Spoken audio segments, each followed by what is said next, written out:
नमस्कार, मेरा नाम डॉक्टर प्रज्ञा इंगले है। मैं एक मनोचिकित्सक हूँ। मैं वाशिम महाराष्ट्र में प्रैक्टिस करती हूँ।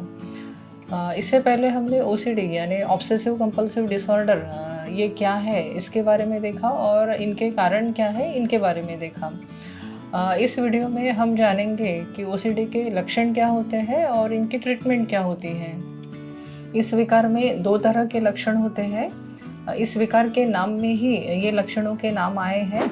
पहला लक्षण है ऑब्सेशन और दूसरा लक्षण है कंपल्शन। ऑब्सेशंस यानी मन में आने वाले विचार, तस्वीर या इम्पल्सेस होते हैं। इम्पल्सेस यानी कुछ भी तीव्र करने की इच्छा होना होता है। ये विचार, तस्वीरें या फिर इम्पल्सेस मन में बार बार आते हैं। व्यक्ति को पता रहता है कि ये आने वाले विचार, तस्वीरें या इम्पल्सेस बेबुनियाद है, जिसका कोई आधार नहीं है, जिसे वो सोचना भी नहीं चाहते हैं। इन ऑब्सेशंस की वजह से तनाव यानी एंग्जाइटी महसूस होती है और कोशिश करने के बावजूद भी ये विचार, तस्वीरें या इम्पल्सेस इनको रोक नहीं पाते हैं। इसे हम ऑब्सेशंस कहते हैं। कई प्रकार के ऑब्सेशंस होते हैं। सबसे ज़्यादा कॉमन है ऑब्सेशन ऑफ कंटेमिनेशन। इसमें पेशेंट को लगता है कि मेरे हाथों में गंदगी लगी है, मेरे शरीर में गंदगी लगी है या फिर आसपास के चीज़ों में गंदगी लगी है। उन्हें पता रहता है कि ये विचार बेबुनियाद है। मेरा हाथ, मेरे शरीर या फिर मेरे आसपास की चीज़ें साफ़ है, अच्छी है, पर फिर भी उनके मन में ये विचार आते रहते हैं। चाहकर भी वो इन विचारों को रोक नहीं पाते हैं और बहुत ज़्यादा बेचैनी महसूस करते हैं। कई बार पेशेंट के मन में ये विचार बहुत समय के लिए रहते हैं, जिसकी वजह से उनको उनकी दैनिक दिनचर्या करने में भी परेशानी महसूस होती है। ओसीडी का दूसरा लक्षण है कंपल्शन। ऑब्सेशन की वजह से पेशेंट में जो एंग्जाइटी या फिर तनाव होते हैं, उसे कम करने के लिए पेशेंट कुछ अलग प्रकार से बिहेवियर या फिर काम बार बार करते हैं, जिसकी वजह से उनकी एंग्जाइटी या तनाव कम हो सके। पर बहुत बार इन कंपल्शन की वजह से भी ये तनाव कम नहीं हो पाते हैं और ये चेन ऐसे ही चलते रहती है। अगला लक्षण है इंट्रूसिव थॉट्स। इसमें पेशेंट के मन में कुछ हिंसक विचार आते हैं। उन्हें लगता है कि मैं किसी को चाकू से मार दूँ या फिर किसी को गाड़ी के नीचे कुचल दूँ या फिर बहुत बार भगवान को लेके भी इनके मन में ख़राब विचार आते हैं। पेशेंट को पता रहता है कि ये आने वाले विचार गलत है या फिर ख़राब है। वो ऐसा करना नहीं चाहते हैं, पर फिर भी उनके मन में ये विचार बार बार आते रहते हैं और वो इन विचारों को रोक नहीं पाते हैं। अगला लक्षण है पैथोलॉजिकल डाउट्स। इसमें पेशेंट के मन में किसी चीज़ को लेके बार बार डाउट्स आते रहते हैं। जैसे कि अगर पेशेंट घर से बाहर निकल गए हैं तो उनके मन में विचार आते हैं, मैंने कमरे की लाइट बंद करे है या नहीं, मैंने दरवाजे को ताला लगाया है या नहीं। उनको पता रहता है कि मैंने तो लाइट बंद करे है, मैंने दरवाजे को ताला भी लगाया है, पर फिर भी उनके मन में ये विचार आते रहते हैं और ये विचार इतने ज़्यादा हो जाते हैं कि पेशेंट थक के फिर चेक करने के लिए जाते हैं कि मैंने लाइट बंद करे है या नहीं या दरवाजे को ताला लगाया है या नहीं। इसे हम कहेंगे कंपल्शन ऑफ चेकिंग।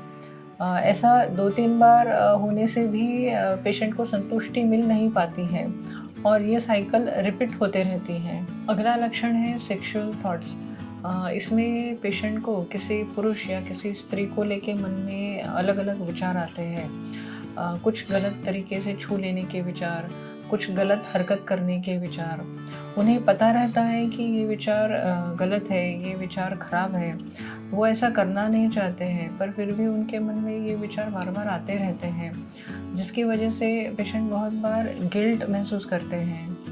ये विचार पेशेंट को इतने ख़राब लगने लगते हैं कि इन विचारों को वो लोगों से शेयर भी नहीं कर पाते हैं और अंदर ही अंदर परेशान होते रहते हैं। और फिर इन विचारों को कम करने के लिए या रोकने के लिए पेशेंट मन में दूसरे विचार लाने लगते हैं, जैसे कि गाना गा लिया या फिर काउंटिंग कर लिया। पर ऐसा करने पर भी ये विचार कम नहीं हो पाते हैं और पेशेंट की एंग्जाइटी बनी रहती है। अगला लक्षण है सिमेट्री।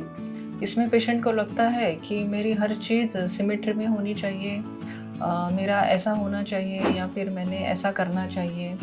अगर पेशेंट चल के जाते हैं तो उन्हें लगता है कि मैंने राइट पैर आगे डालना चाहिए, या फिर घर जाते वक्त मेरी इतनी स्टेप्स होनी चाहिए। और अगर स्टेप्स में कुछ गड़बड़ हो जाती है या कम ज़्यादा हो जाते हैं तो वो वापस फिर से पीछे चल के आते हैं और फिर वापस चल के आगे आते हैं। ऐसे सिमेट्री के थॉट्स आते हैं।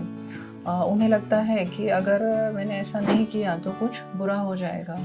और एक लक्षण पेशेंट में दिखाई देता है जिसे हम सोमेटिक ऑब्सेशंस कहते हैं। इसमें पेशेंट के मन में बार बार विचार आता है खुद के बॉडी मूवमेंट पर ध्यान केंद्रित करने के, जैसे कि आँखों की ब्लिंकिंग करते समय, सांस लेते समय या फिर च्यूइंग करते समय।